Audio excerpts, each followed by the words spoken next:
Fotosintesis. Assalamualaikum warahmatullahi wabarakatuh.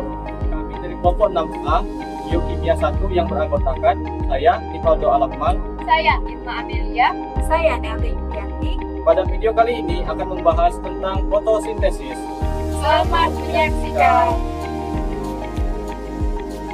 Tujuan pembelajaran kali ini adalah mahasiswa mampu menguasai pondasi saintifik pada materi fotosintesis. Materi singkat. Fotosintesis adalah proses pemanfaatan energi cahaya yang berasal dari energi matahari oleh kloroplas tumbuhan untuk mengubah menjadi energi kimiawi yang disimpan dalam bentuk gula dan molekul organik lainnya.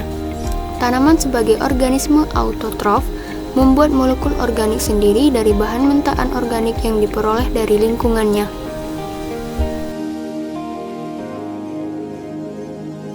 Adapun prosedur proyek, yang pertama mencari dan memahami materi fotosintesis, yang kedua mencari bahan pendukung materi fotosintesis, dan yang ketiga melakukan pengambilan video sesuai skenario dan mengeditnya semenarik mungkin. Tahukah kalian bahwa fotosintesis adalah proses yang dilakukan tumbuhan untuk mengubah energi cahaya matahari menjadi energi kimia yang tersimpan dalam senyawa organik? Proses ini terjadi pada tumbuhan hijau yang mengandung klorofil. Tanaman itu disebut sebagai organisme autotrof karena mampu membuat molekul organik sendiri dari bahan mentahan organik yang diperoleh dari lingkungannya. Bahan yang digunakan untuk fotosintesis adalah air dan karbon dioksida. Air ini berperan sebagai bahan dalam tanah yang kemudian menyebar dari akar melalui xilem. Nah, rangkaian proses fotosintesis sendiri itu terjadi melalui dua tahap, yakni reaksi gelap dan juga reaksi terang. Rangkaian proses fotosintesis itu diawali dengan reaksi terang terlebih dahulu, baru dilanjutkan dengan reaksi gelap. Pada dasarnya, reaksi terang itu terjadi di salah satu sel tumbuhan, yakni di membran tilakoid. Sedangkan reaksi gelap atau siklus Calvin itu terjadi di stroma.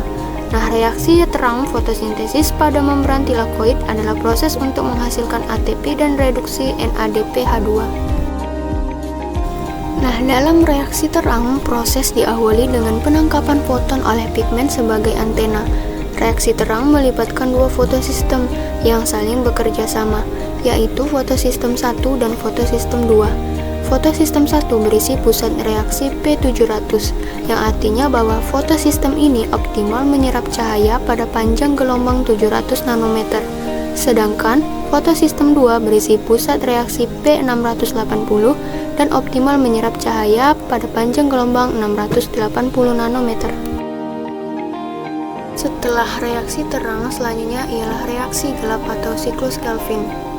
Siklus Calvin ini menggunakan ADP dan NADPH untuk mengkonversi karbon dioksida atau CO2 menjadi gula.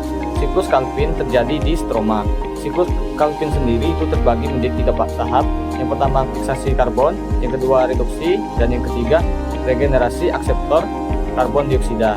Nah, tahap pertama asimilasi karbon dioksida menjadi biomolekul adalah reaksi fiksasi karbon, kondensasi CO2 dengan penerima 5 karbon.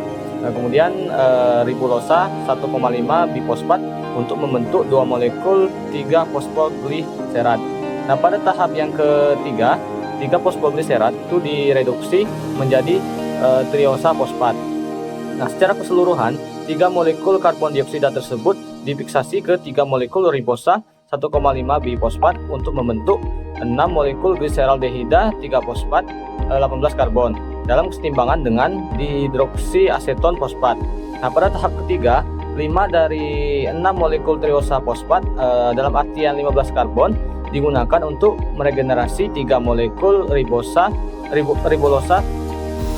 Adapun mekanisme reaksi fotosintesis, yaitu karbon dioksida bereaksi dengan air dengan bantuan energi cahaya matahari akan menghasilkan glukosa dan juga oksigen. Kesimpulan, jadi fotosintesis adalah proses pemanfaatan energi cahaya matahari menjadi energi kimiawi. Fotosintesis berdasarkan reaksinya dibagi menjadi dua, yakni reaksi terang dan juga reaksi gelap. Reaksi terang terjadi di membran telokoid, sedangkan reaksi gelap atau siklus Calvin terjadi di stroma. Adapun hasil sintesis dari proses fotosintesis ini berupa glukosa yang menyebar ke seluruh bagian tanaman melalui floem dan oksigen yang menyebar melalui stomata pada daun. Demikianlah video pembahasan dari kami akhiri. Wassalamualaikum warahmatullahi wabarakatuh.